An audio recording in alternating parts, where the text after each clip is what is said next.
Salam Pramuka. Berjumpa lagi dengan saya di channel Tunas Publik. Kali ini akan membahas materi tali temali. Pernahkah kakak-kakak dan adik-adik mendengar tentang tali temali?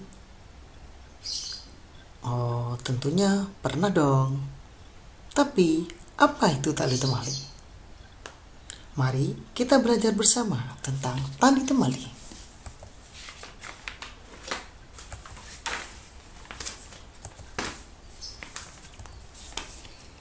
Dalam kehidupan sehari-hari, kita sering mencampur adukan antara tali, simpul, dan ikatan.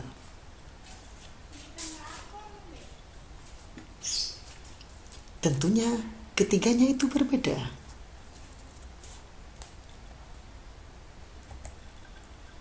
Tali itu adalah bendanya, sedangkan simpul antara tali dengan tali.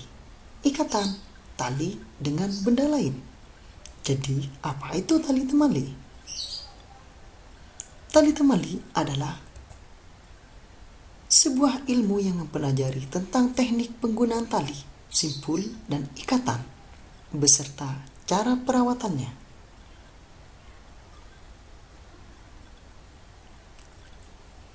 Mari kita akan membahas ketiga-tiganya, tali, simpul, dan ikatan. Tali, suatu benda yang bisa untuk mengikat atau yang disebut dengan bendanya. Ada beberapa jenis tali atau tambang. Yang pertama, tali kapas, tali ijuk, tali plastik, garmental rope, webbing, dan lain-lain. Itulah jenis-jenis tali. Terus, bagaimana cara perawatannya? Yang pertama, simpan tali pada tempat yang tidak lembab agar tidak mudah lapuk. Yang kedua, letakkan pada tempat tertentu sehingga pada saat diperlukan kita mudah untuk mengambilnya. Yang ketiga, apabila tali tersebut basah, sebaiknya cepat dikeringkan pada sinar matahari. Yang keempat, usahakan gulungan tali mudah untuk dilepas. Itulah tentang tali. Yang kedua, kita akan bahas yaitu simpul. Apa itu simpul? Simpul itu adalah tali dengan tali. Ingat, simpul itu tali dengan tali. Ada beberapa jenis simpul. Kali ini akan saya sebutkan, tapi tidak semuanya.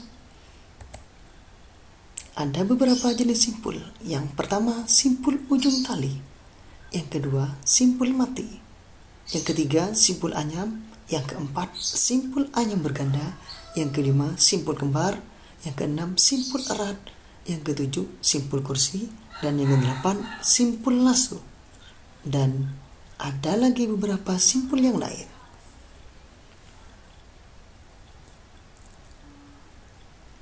Kemudian, saya akan memberikan gambaran atau contoh tentang simpul. Simpul ujung tali yang fungsinya adalah agar pintalan tali tidak terlepas. Simpul mati yang fungsinya untuk menyambung dua buah tali yang sama besar dan tidak licin atau kering. Simpul anyam yang fungsinya untuk menyambung dua buah tali yang tidak sama besar dalam keadaan kering atau tidak licin. Simpul anyam berganda yang fungsinya untuk menyambung dua buah tali yang tidak sama besar dalam keadaan basah atau licin. Simpul kembar yang fungsinya untuk menyambung dua buah tali yang sama besar dalam keadaan basah atau licin. Simpul erat yang fungsinya untuk memendekkan tali. Simpul kursi yang fungsinya untuk mengangkat orang pingsan dari bawah ke atas atau sebaliknya. Selanjutnya, simpul lasso yang fungsinya untuk menjerat binatang. Itulah jenis-jenis dan contoh serta fungsinya untuk simpul. Kemudian yang ketiga adalah ikatan. Apa itu ikatan? Ikatan adalah tali dengan kayu, tiang, atau benda yang lainnya. Ingat, ikatan, bukan simpul.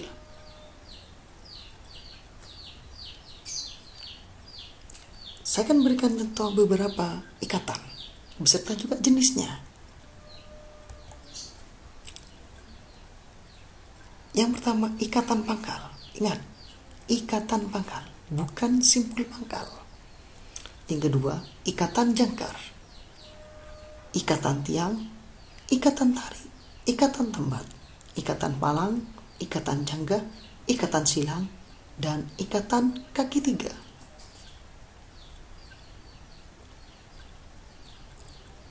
Dan saya akan memperlihatkan gambaran contoh dari beberapa ikatan. Ikatan pangkal,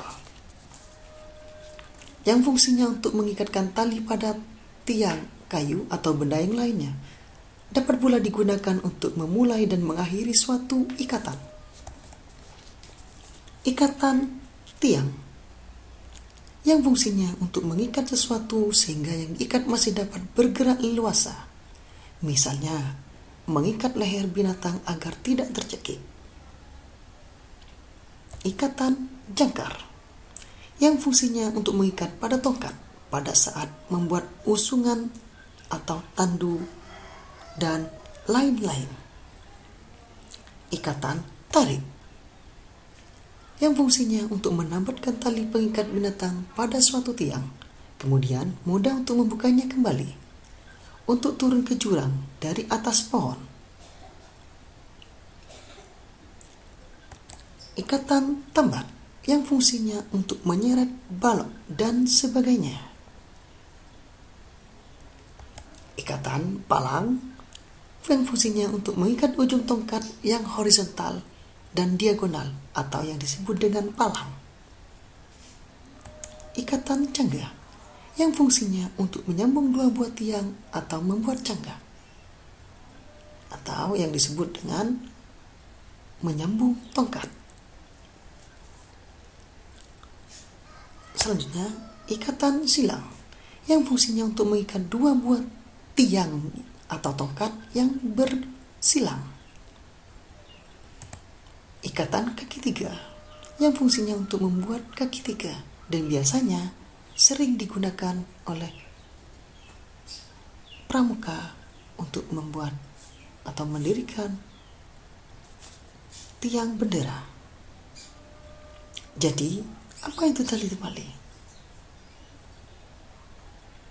Nah, seperti yang saya sampaikan tadi, ada 3: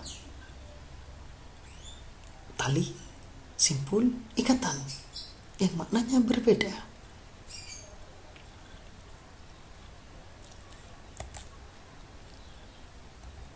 Jadi, tali temali adalah hal yang sangat sakral ketika berpetualang di alam bebas, karena menyangkut keselamatan jiwa seseorang. Oleh karena itu, diperlukan pemahaman dan latihan penggunaan tali secara rutin sebelum berangkat berpetualang di alam bebas, khususnya jika ingin mengunjungi daerah pegunungan.